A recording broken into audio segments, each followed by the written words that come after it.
Hey guys, what's up? It's Powerbang here, and I'm bringing you guys the next episode of the 3-Star Bible. This is episode 3. If you remember last time, we talked about the different army compositions that you can take, whether you want to bring hogs or balloons, to take out a particular base. We talked about the scouting process there. We want to break that down a little bit further in this video. We're going to talk about kill squads today. Now, what is a kill squad exactly? A kill squad is a group of troops that you're going to take to break into a base to accomplish all of the objectives that you need in order to keep your defensive targeting troops safe, so that you're able to take out the base in its entirety. A kill squad consists of tanking troops, like golems for the most part, damage dealing troops that are responsible for creating your funnel and actually taking out some of the buildings on the way into the base. Those are typically wizards or minions. Sometimes, in rare cases, you'll see archers there. They're also going to have heroes be a primary portion of this kill squad. And then you could also have wall breakers and spells to help yourself get into the base. Oftentimes you'll have a jump spell to help you access specific objectives, like maybe the queen position, or getting inside that clan castle lure radius, or even triggering double giant bombs or taking out an air defense. So that's what a kill squad is. Specifically, there's some questions that you need to ask when you go into a raid, and those questions, before we get into the questions, realize that kill squads, regardless of if you're going to be using an air attack or a hog attack, the kill squad portion of it is typically the exact same. The only thing that changes based on those attacks are where you aim that kill squad. You're going to be aiming through a different secondary objective on your way to the primary objective, and we'll talk about that in just a moment. Now, the secondary objectives are giant bombs and air defenses. Obviously, if you're attacking via the ground, you want to take out giant bombs. If you're attacking via the air, you want to get the air defenses. Primary objectives are the same in every single raid. Primary objectives are the clan castle troops and the enemy archer queen. So those are things that you want to consider, for your kill squad. They're the same every time. Now, as far as the questions that you ask for your specific kill squad before you attack any base, you want to ask how much tanking power you need. That's how many golems do you want to take in the raid. There are 3 different main approaches that are used in kill squads today, and that is a cold-blooded approach, which means 1 golem, a shattered approach, which means 2 golems, and a stoned approach, which is 3 golems. So cold-blooded, shattered, and stoned, those are terminology that you hear all the time on the channel. That's what that means, guys, using 1, 2, or 3 golems as part of your entry. Specialty hybrid attacks could have more than that. Primarily, you'll see those at the Town Hall 10 level, and we will get into that in future videos. So once you figured out how many golems that you want to take, you also need to determine how much funneling power you need, and that's going to be how many wizards or how many minions are you going to take to create that funnel so that your troops are directed perfectly where you want them to go. In addition to that, you need to figure out the timing on your Barbarian King. When do you want to drop him? How long can you delay? And we'll talk about the crucialness of that in just a moment here. You want to have that Barb King trailing your golems and trailing your Archer Queen and whatnot, so he's alive. He survives that clan castle push, and he's able to actually get that enemy Archer Queen taken out and maybe get into a double giant bomb position as well. You want to evaluate spells. Figure out if you need a rage spell or a poison spell to help assist you in the clan castle or the queen kill. You also want to figure out the order of which you're going to drop your troops, and we'll talk about that in just a moment as well. The order can play a key role in which buildings go down in which order, as well as which troops are targeted, and you might be able to draw your fire away from a particular location that's key to you. Now, speaking of locations that are key, we want to, probably the most important thing for a kill squad is protecting your wall breakers. If it is determined that you have wall breakers that you need to use to get into the base, the whole point of bringing them is to access objectives. Typically that Archer Queen and getting inside that clan castle lure radius, you want to open up that wall, but in order to do that, you have to make sure that they survive and that they hit the target. So we'll talk about ways that you can accomplish that as well. So let's go ahead and take a look at some attacks and some examples here. We've got plenty of different styles of attacks today to show you. Primarily Town Hall 9. There's going to be quite a few more Town Hall 10 and Town Hall 8 examples that deviate from this. We'll check those out in future videos. Now, the way Neb has scouted this base is he's going to do a Shattered Laloon, an air attack coming from 3 o'clock, and he's going to go ahead and try to take out 2 air defenses on his way to get that clan castle and the queen. Now, if you guys remember, the secondary objectives in an air attack are the air defenses, so he's going to angle it so that his kill squad goes from the entry point, which is at 3 o'clock next to the mortar there where the wall breakers just blew up that wall. He's going to enter at that point because the golems have now redirected and they're going to walk into the opening. Now, it's crucial here here that your queen is down in the center behind those golems. And as they make their way into the base and the funnel is adequately created, you see the army camp on bottom and the dark elixir drill on top. Those will be destroyed, and as soon as that happens, those go down, and before that archer tower goes down in that first compartment, the king is going to go ahead and get dropped behind his golems. So here he comes, and because that archer tower is still up, the king has something to target that's directly in front of him. That's going to save him from potentially walking around the base to a building on the side, the trash building like that builder hut that might have been closer. So as everything heads in, a jump spell goes down that's going to redirect his troops between the two air defenses. This is key because now those the heroes, the king and the queen, can go back and forth between the air defenses. The queen is usually the one to take out the air defenses as she's patiently kind of bouncing back and forth. The king, however, it's his job to lock onto that enemy archer queen. She's hopped the wall here. The poison spell is down. She engages that king, and he goes and locks onto her. Be sure to use that Iron Fist ability in advance to make sure that you get those objectives accomplished. You can see the queen is down, the air defense on top is down, and now the queen is taking out the clan castle and gets that air defense on bottom. So successful entry here, and now he can commence with the rest of his raid. Now in this base, Maximus has come up with a little bit different of a strategy. He identifies there's a double bomb between the wizard tower and the air defense in the middle, and on the bottom he's got one between the air defense and the archer tower. So he's going to send in a shattered golem entry, minions on the right to create an easy part of the funnel, wizards on bottom, and you'll notice the second golem comes in to tank that wizard tower directly in front of it. This is huge because now the corner of the wall below the cannon is where he wants to go ahead and break in with his wall breakers, and that's going to lead them to that queen via the compartment there. So he spread out his wizards on bottom because the golem is too close to that mortar and is not in range to tank it. Now the wizards are able to take out all of those defenses. Now the golems, he waits with the wall breakers just long enough here to let those golems tank so the wizards can step up and tank out point defense as well, then sends the wall breakers in away from the wizard tower fire, opens up the corner, and that's going to cause those golems to redirect. Now at this point, they're headed into the base. The queen is going to come down in the center. Same with the king. The king is going to be trailing in behind.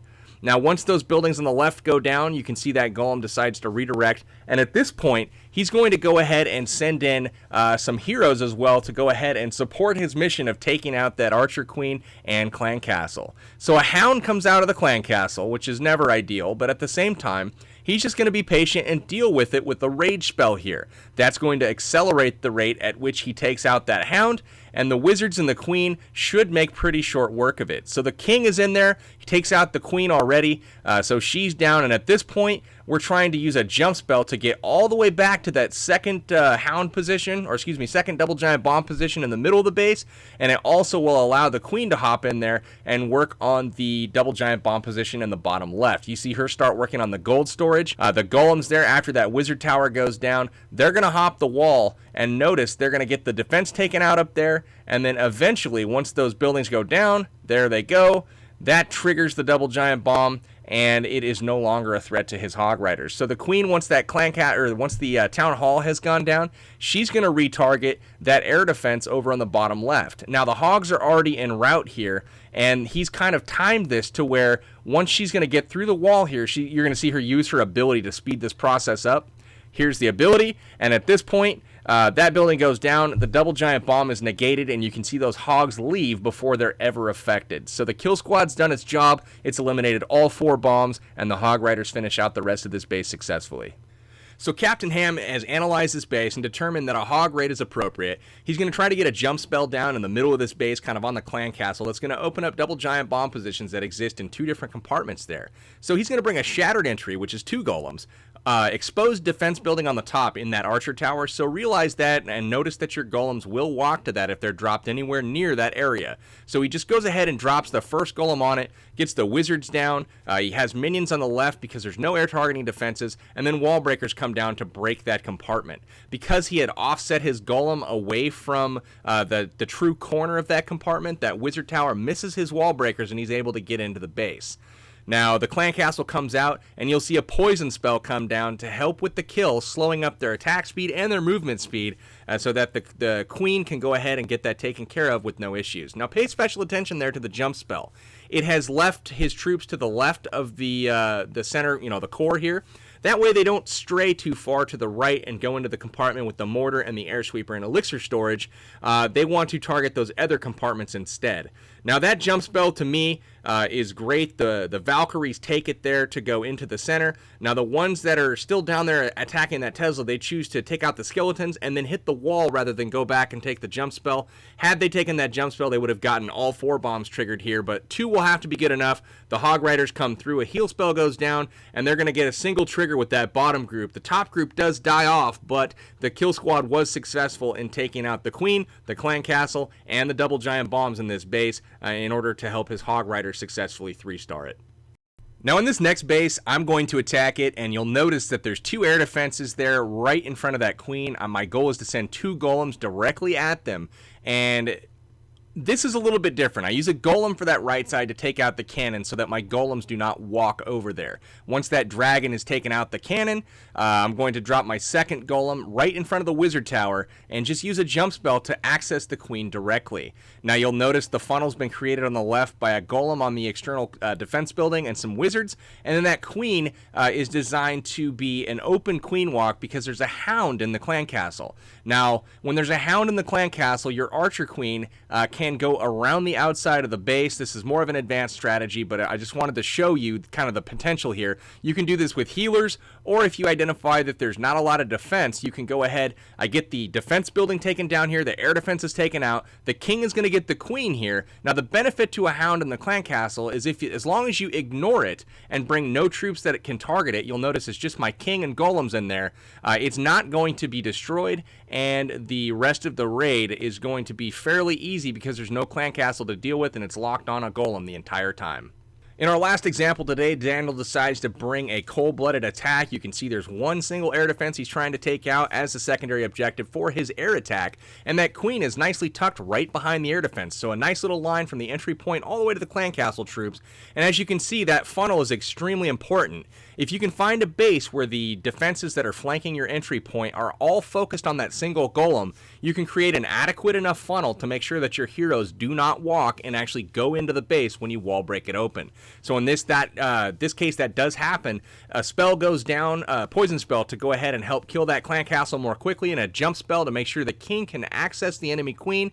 And once that is done, he's got the air defense taken out, he's got the queen taken out. The queen finishes off that dragon in the clan castle, and in come the troops to go ahead and finish off the 3-star for our boy Daniel. So to recap everything we talked about today regarding kill squads, we first want to make sure that we have our golem positioning spot on, which means we want a good spread on our golems if at all possible. We want to make sure that there's no gap in the middle where a archer tower or something could shoot your queen when she's dropped, but at the same time you don't want those golems too narrow where you can't create a wide enough funnel for your heroes to go ahead and get into the base. There's two reasons for that. One is you can get more defense or more trash buildings taken out, which is more percentage with those wizards, but that primary reason is the wider your funnel is, the more margin of error you have for your heroes, and that way you can delay them even longer when they go ahead and head into the base. The longer you can deploy those heroes, the more damage your queen and golems can do, and that king is just going to absolutely wreak havoc in the middle of the base as he goes and takes out that queen, and he's not even being targeted yet.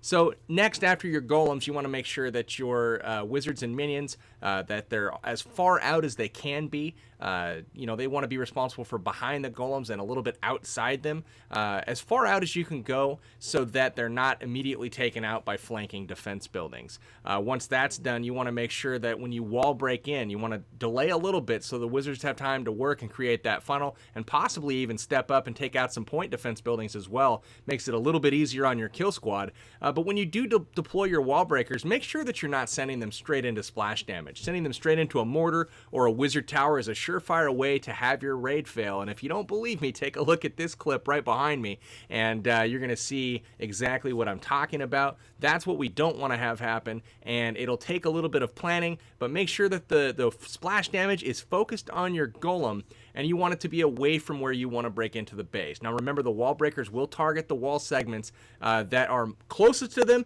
that still have buildings alive in them. So if you clear out a compartment completely, those wall breakers will no longer target there, and you want to make sure that it's the point that's closest out and it's going to be between the two golems. So That's how you kind of figure out where your wall breakers are going to target. Again, that'll come with experience and a little bit of seasoning, but make sure that you're not sending wall breakers into a wizard tower that's firing on a spot that the golem is currently occupying. That is cause for a failed raid. Mark my words, you'll thank me later. Lastly, we want to just make sure, do you need any spells to support your kill squad? Do you need a poison spell for the clan castle? Usually that's a yes. In cases where it's not a yes, maybe there's a hound in the clan castle and you don't need a poison. You want to take an extra haste spell for an air raid instead. That's a substitution that I make all the time, and it helps me out tremendously in my air raids. Will you need a rage spell to help, get through a sticky clan castle? Will you need a jump spell to access the archer queen or to access the clan castle lure, or even to get to some of the secondary objectives? Those are questions that you got to ask yourself before the raid. Lastly, what order are you going to drop your troops in? We talked about, dropping golems first to attract the fire. You could drop minions first as well. If the minions are out of range of the defenses, that gives them more time to work. More time to work means more defenses taken out a little bit more efficiently. So when you do get to that spot, the funnel is created and your troops head the way they're supposed to go. So hopefully, guys, this video has been informative. It's meant to kind of cover the basics of, putting together a kill squad and how to deploy everything. There's a specific order to kind of everything. And, there are deviations to this and there are specialty, kill squads, but we'll get into those as we get a little bit more advanced. I wanted to give you the basics first, and the basics are normally a shattered entry with wizards on the funnels, and then the queen in the middle, and the king delayed as long as possible, and then either the wall breakers or the jump spell to go ahead and get into the base. So again, guys, next time out, we're going to talk about clan castles, whether to lure, whether not to lure, how to take care of specific CC compositions, and whether or not we're going to bring spells. So hopefully you guys have enjoyed this episode. Tune in next time for more 3-Star Bible. This is Powerbang, signing out till then. We'll see you.